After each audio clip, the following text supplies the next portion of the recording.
let's start with the good news of the week. It seems as if it came out via David Ornstein that Emile Smith Rowe isn't going anywhere. Emile Smith Rowe is going to be at Arsenal. Arsenal aren't putting him into the transfer market or anything like that. And the Arsenal clearly still have plans for Emile Smith Rowe in the club. So the main question we want to look at and address here is, what is his role? I would imagine if Arsenal have said we are keeping you, there is something in mind for him. Now, historically, we have messed this up though. I remember maybe 2 seasons-ish ago, maybe we said to Ainsley Maitland-Niles, "You're not leaving. We're keeping you." He ended up doing nothing for maybe 6 months or whatever, and then he went on loan. I think that's when he went on loan to Roma, won the Conference League or something. But yeah, they never had a plan for him, although they said we're keeping you around.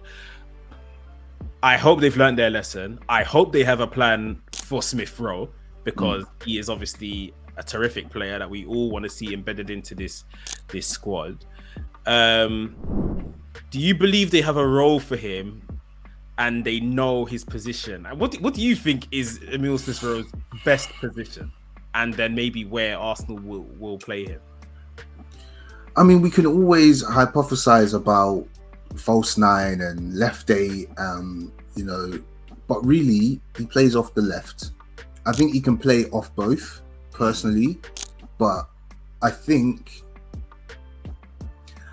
his best position is still going to be left wing, because that's where we've seen him do what he's done for us. Now, obviously, when you mention left wing, it's Martinelli right now, and nobody at this moment in time is displacing him. I think we've spoken previously about maybe what Smith Rowe should be thinking about heading into this season, and how he should be approaching pre-season. But I think it's really for him to really actually, if I was him, I'd be, saying, listen, Mikel, boss, gaffer, whatever they call him, when can we have time to sit down and really talk about my future and where you see me, and just really get an idea of what do you think, where do you think I can help this team? Because he's got the 10 on his back. He was integral previous season, second top goal scorer, and he was still, hampered by injuries then. He's definitely an immense talent. I think it's just really maybe seeing his availability, because I think that's been the biggest determinant of his career at the moment, and in trying to involve him in plans. Because it's one thing to say, all right, they sit down and you say, you know what, I think you could do a job at left eight or on the left wing, making covering for Martinelli, because regardless of that being Martinelli's position, he's still playing too many minutes, in my opinion, and we have quality in Smith Rowe. But if you have this conversation and then come game 6, he's done another thing to his groin, or another something like that, then I think this is such a massive season for him. If he doesn't show availability, even I would be saying, you know what, let Villa take him for 30, because we can't have somebody taking up space like that, especially someone of quality. It's different from an El Neni, because you know what he's going to give you. This guy can give you, Smith Rowe, his ceiling could give us, he could be amazing. He is a great player. I guess the other thing again is giving him someone up top to work with. We haven't really seen him with Jesus at all, really, and see how they would work and their chemistry, even how he would cope with Zinchenko inverting. Can he do that by himself? Because he's not Martinelli. He's not he can sprint, but he's not relentless in that sense. He's not going to be up and down like him. So do we need a different type of striker? Do we need someone who's going to be able to post up more, so he can kind of use them as a wall to bounce off passes, and he's good in and around the box? So all these questions need to be answered, but really the most important and pressing one is, are you going to be fit, mate? And it's for him to kind of, again, go away and use the resources, which I'm sure have no end, to say, what can I do to stay fit? What can I do to be here for 90-95% of the season? Because there are going to be opportunities. And same way, going back to what Ornstein said about him staying, again, it depends on what the role is they see for him. Him staying, again, doesn't mean you're going to be first off the bench. Start making those incremental steps, let me be the first sub. You know, let me be the first person that he thinks of when someone's out. You know, regardless of where it is across the front three, because Trossard's there. Trossard's taking his minutes. We're thinking about bringing in someone else for Saka. We don't know. That person might be able to play on both sides. Nelson now has been stepping up as well. He plays on the left. He can play on the right.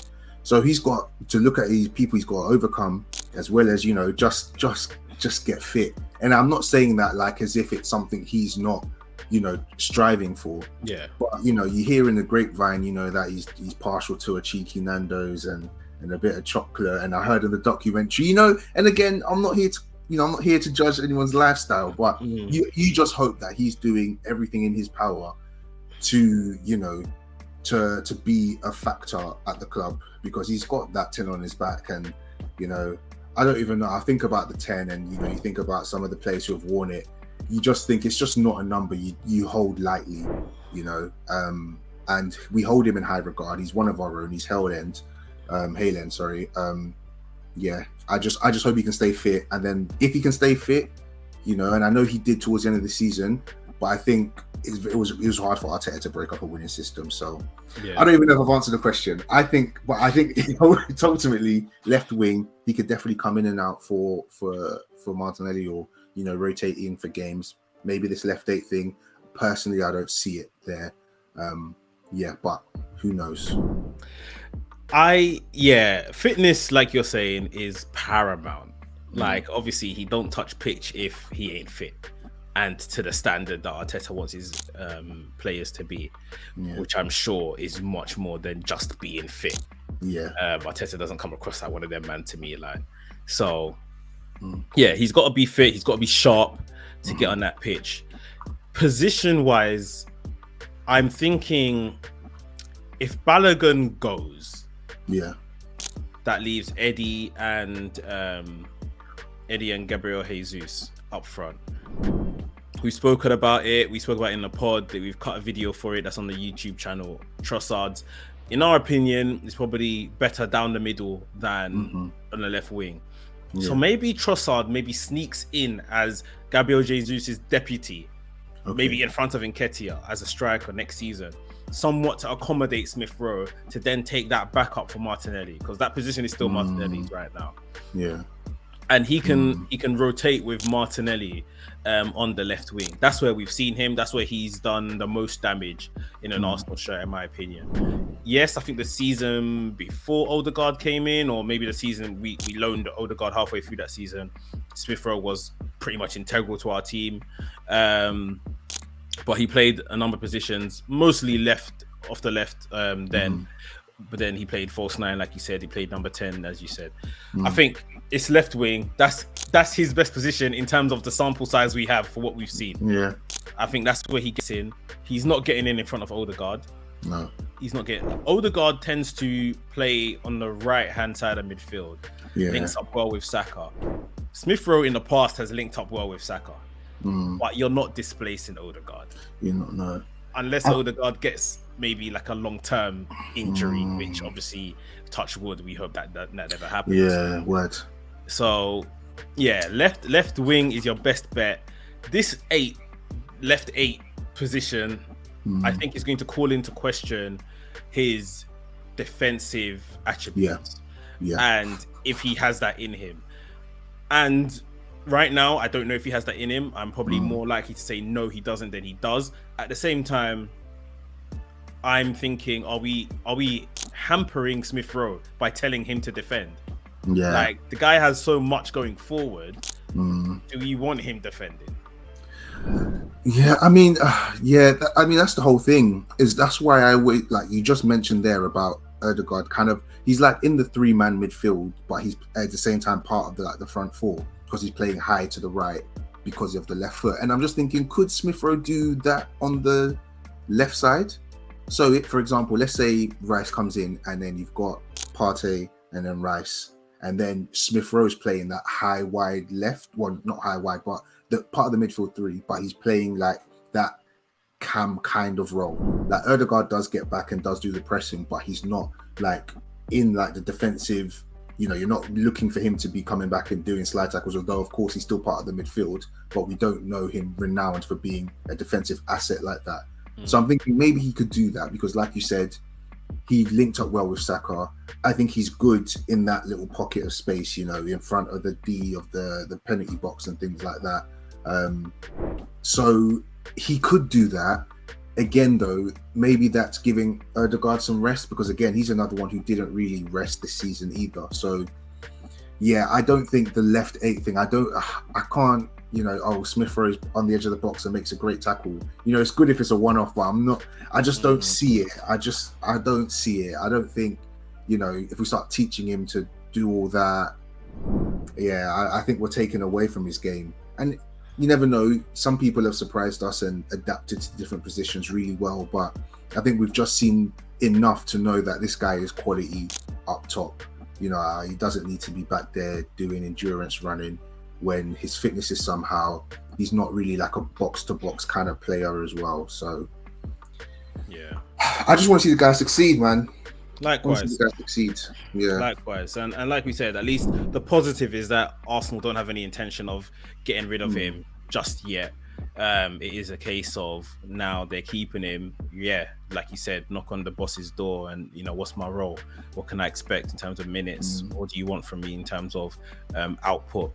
You know, set those kind of goals, set those kind of challenges. And then we just have to go from there and see. Question for you though, what if a Brighton or a Villa come in now, they slap 40 million, 40, they say 40 and 5 if we reach some goals? What are you saying? I'm not selling him. Not Smith Rowe. Okay. No, not at this stage. If we have another similar season to what we just had with Smith Rowe next season, and then they came in with an offer like that, we can talk. Yeah. But this is, like we were saying, it's almost like redemption arc now. Like, sink or swim. This is your chance. Yeah. Hopefully whatever role they have for him, they can make something work from it.